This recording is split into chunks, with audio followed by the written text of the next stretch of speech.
अस्सलाम वालेकुम बच्चों। तो अपने चैप्टर को आगे बढ़ाते हुए अब हम अपना अगला टॉपिक स्टार्ट कर रहे हैं जिसका नाम है डिस्टर्बेंस इन नंबर। सही, इससे पिछली वीडियो पे जो है वो हमने डिस्टर्बेंस इन साइज़ पढ़ा था, जिसमें हमने मैक्रोडोंशिया और माइक्रोडोंशिया को जो है वो डिस्कस किया था। तो वो साइज़ की डिस्टर्बेंस थी। आज हम जिस डिस्टर्बेंस की बात कर रहे हैं वो किस में है, नंबर में, यानी तुत के नंबर में जो है वो डिस्टर्बेंस होगी। तो सबसे पहले आप यहाँ पे देख रहे हैं कि ये मेरे पास क्या है। फ़र्ज़ करें कि ये एक नॉर्मल कंडीशन है कि जिसमें हमारे पास जो है वो सारे एंटीरियर्स मौजूद हैं, जिसमें 1 2 3 4 इंसाइजर्स और 2 कैनाइन हैं। अब जो डिस्टर्बेंस इन जो नंबर है वो हमारे पास 2 तरीके के होंगे। ठीक है, कितने तरीके की आ गई? 2 तरीके की आ गई। तो नंबर यानी या तो हमारे पास नंबर कम हो जाएंगे टूथ के, या हमारे पास नंबर इंक्रीज़ कर जाएंगे। अब यहाँ पे आप देख रहे हैं कि एक टूथ जो है वो मिसिंग है, तो इसका मतलब कि अगर हमारे पास एंटीरियर्स 6 होने चाहिए तो यहाँ पे हमारे पास एंटीरियर्स 5 मौजूद हैं।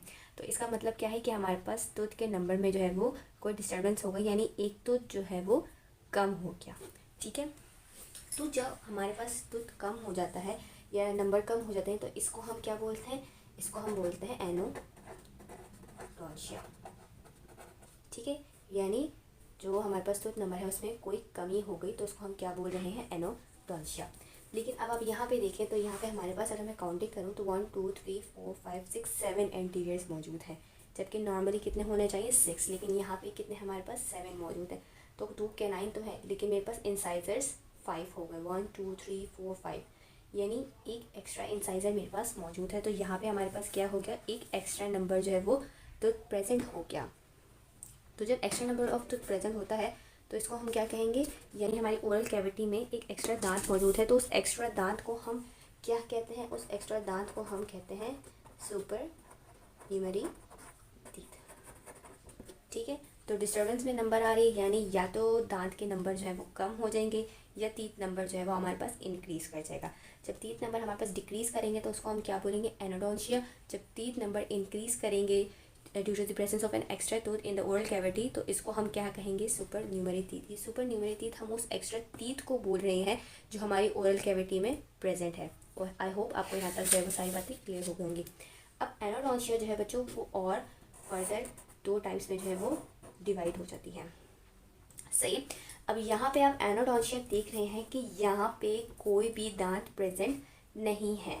सही है, कोई दांत यहाँ पे प्रेजेंट नहीं है, तो इसका मतलब क्या है कि ये हमारे पास कौन सी एनोडोंशिया हो गई? ये हमारे पास हो गई कंप्लीट एनोडोंशिया। ठीक है, यानी एक भी दांत जो है वो हमारी ओरल कैविटी में नहीं प्रेजेंट। और ये जहाँ पे वही सिमिलर केस, यानी एक दांत या 2 दांत भी जो है वो एब्सेंट हो, तो इसको हम क्या बोलेंगे? इसको हम बोलेंगे पार्शियल एनोडोंशिया। सही है, समझ आ गई? यानी एनोडोंशिया फर्दर 2 टाइप्स की। अगर हमारी ओरल कैविटी में कोई भी दांत नहीं प्रेजेंट है तो उसको हम क्या बोल रहे हैं? कंप्लीट एनोडोंशिया। या 1 या 2 दांत अगर मिसिंग हो तो हम उसको क्या बोलेंगे? पार्शियल एनोडोंशिया। ठीक है, इस पार्शियल एनोडोंशिया को हम जो है क्या हाइपोडोंशिया भी बोल सकते हैं। ठीक है, क्योंकि हाइपो मतलब क्या होता है? कम होता है। ठीक है, तो कम दांत प्रेजेंट है हमारी ओरल कैविटी में तो हम इसको क्या बोल रहे हैं? हाइपोडोंशिया। या एक और इसका नेम है क्या है? ओलिगोडोंशिया। सही, तो पार्शियल डोंशिया को हम हाइपोडोंशिया और ओलिगोडोंशिया भी जो है वो कहते हैं। अब यहाँ पे समझने वाली बात बच्चों ये है कि जो हमारे पास कंप्लीट एनोडोंशिया होता है ना, वो एक बहुत ही रेयर कंडीशन है। मतलब आपने बहुत कम ऐसे पेशेंट्स या बहुत कम ऐसे लोग देखेंगे जिनकी ओरल कैविटी में एक भी दांत नहीं है। सही है, अब तो ये कंडीशन जो होती है ना ये रेयर होती है और ये बहुत सारे सिंड्रोम्स के साथ या बहुत सारी इनहेरिटेड डिजीज़ के साथ जो है वो एसोसिएट होती है। यानी ऐसे हम इसको जो है वो नॉर्मली नहीं देख सकते पेशेंट में। और इस सिचुएशन में क्या होता है कि जब कंप्लीट एनोडोंशिया होगा ना तो पेशेंट की ओरल कैविटी में ना ही डिसीडियस टूथ प्रेजेंट होंगे ना ही परमानेंट टीथ प्रेजेंट होंगे। डिसीडियस टूथ और जो हमारे पास परमानेंट टीथ है वो कंजेनाइटली मिसिंग होंगे। कंप्लीट एनोडोंशिया जो है वो एक बहुत ही रेयर कंडीशन है जो एसोसिएटेड होती है कुछ सिंड्रोम से जो इनहेरिटेड होते हैं फ्रॉम देयर पेरेंट्स, जिसमें हमारे पास एक हेरिडिटरी एक्टोडर्मल डिस्प्लेसिया और हाइपोहाइड्रोटिक एक्टोडर्मल डिस्प्लेसिया है। हेरिडिटरी एक्टोडर्मल डिस्प्लेसिया में हमारे पास एक्टोडर्म से बनने वाली जितनी भी चीज़ें हैं, जैसे टीथ, हेयर, नेल्स और भी जो चीज़ें जो बनती हैं उसमें मसला आ जाता है। हाइपोहाइड्रोटिक एक्टोडर्मल डिस्प्लेसिया भी सेम ही चीज़ें, बस इसमें डिफरेंस क्या है कि हाइपोहाइड्रोटिक में मसला हमारे पास स्वेट ग्लैंड्स में भी आ जाता है, जिसकी वजह से पेशेंट को हाइपोहाइड्रोसिस हो जाता है, यानी उसमें स्वेटिंग की प्रोडक्शन या स्वेट की प्रोडक्शन जो है वो कम हो रही होती है, तो उसको स्वेटिंग भी कम हो रही होती है।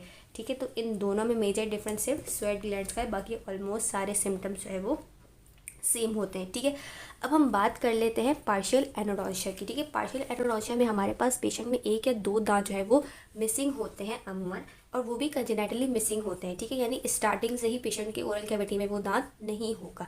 अब अगर हम मोस्ट कॉमन दांत की बात करें तो हमारे पास जो थर्ड मोलर्स हैं, ठीक है, वो हमारे पास मोस्ट कॉमन मिसिंग टूथ होता है पेशेंट के ओरल कैविटी में।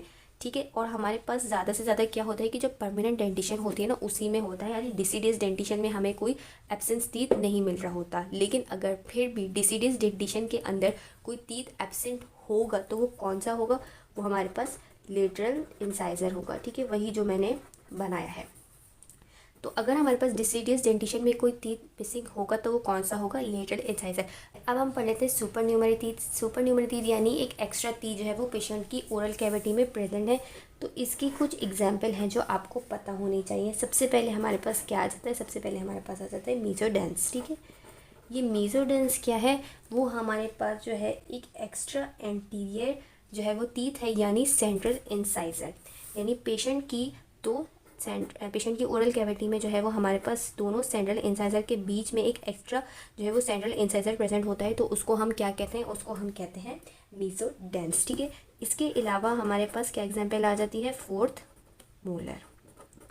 यानी हमें पता है कि कॉमनली क्या होते हैं, 3 मोलर्स होते हैं, लेकिन कभी कभार पेशेंट की ओरल कैविटी में फोर्थ मोलर भी प्रेजेंट होता है। हमारे पास बुक में एक और बात लिखी हुई है कि हमारे पास डिसीडियस डेंटिशन में जो है वो इतने सुपर न्यूमरी टीथ नहीं देखने को मिलते, लेकिन अगर कोई केस है और उसमें जो है वो डिसीडियस डेंटिशन में सुपर न्यूमरी टीथ होगा तो वो कौन सा होगा, वो होगा लेटरल इंसाइजर। ठीक है, तो लेटरल इंसाइजर हमारे पास कहाँ आ रहा है, डिसीडियस डेंटिशन के अंदर। ठीक है, तो बच्चों ये था हमारे पास डिस्टर्बेंस इन नंबर का टॉपिक। बहुत आसान सा टॉपिक था, आई होप आपको समझ आ भी गया हो। ठीक है, अगर कोई क्वेरी है आपकी तो आप मुझसे कमेंट से पूछ सकते हैं। अब इसे नेक्स्ट वीडियो में इंशाल्लाह हम नेक्स्ट टॉपिक डिस्कस करेंगे। नेक्स्ट डिस्टर्बेंस के साथ मैं आपके सामने एक नई वीडियो लाऊंगी। तब तक के लिए अल्लाह हाफिज़।